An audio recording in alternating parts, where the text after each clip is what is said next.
बरसात का मौसम था। एक मोर पंख फैलाकर नाच रहा था। एक नीलकंठ को मोर के पंख बहुत पसंद आए। उसने सोचा मेरे पास भी ऐसे सुंदर पंख होते तो कितना अच्छा होता।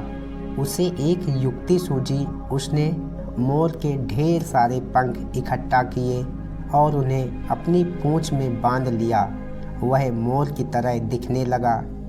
एक दिन एक नीलकंठ पंछी उसके पास आया और बोला, भाई तुम तो बिल्कुल हमारी तरह दिखते हो, लेकिन तुम्हें मोर की तरह पंख कहाँ से मिल गए? नकलची नीलकंठ ने बड़ी शान से कहा, मैं एक विशेष मोर हूँ, तुम्हारी तरह कोई नीलकंठ नहीं हूँ। नीलकंठ दुखी मन से वहाँ से चला गया।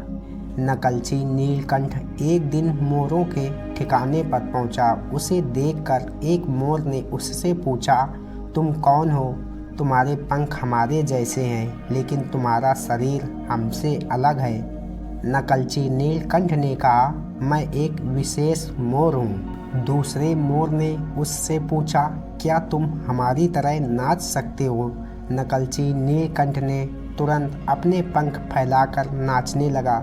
थोड़ी देर में उसके पंखों की गांठ ढीली पड़ी और वे गिरने लगे। मोरों को समझ में आ गया कि यह कोई बहरूपिया है। उन्होंने उसे मारकर भगा दिया।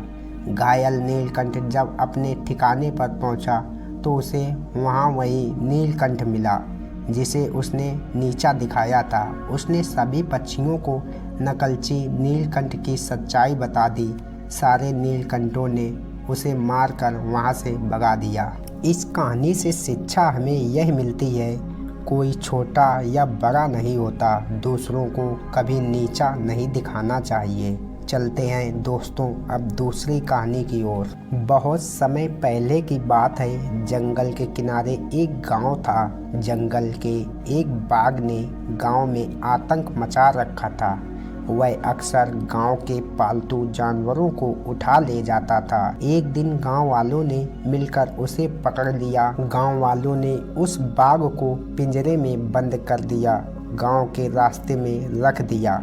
गांव में आने जाने वाले हर व्यक्ति उसे देखकर गांव वालों के साहस की प्रशंसा करता था। एक दिन एक राहगीर बहुत दूर से आया। वह भी उसी रास्ते से गांव में जाने लगा।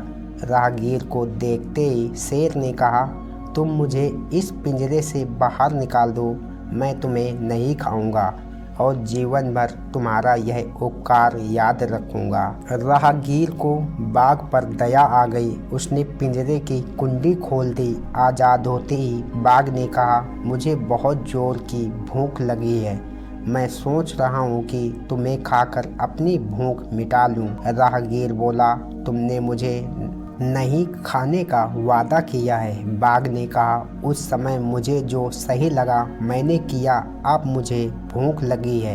एक लोमड़ी यह सब कुछ देख रही थी। वह उन दोनों के पास आई और बोली, आप दोनों क्यों बहस कर रहे हैं? राहगीर और बाघ ने लोमड़ी को सारी बात बता दी। लोमड़ी हंसने लगी। उसने कहा, तुम दोनों झूठे हो। बाघ इस छोटे से पिंजरे में कैसे समा सकता है?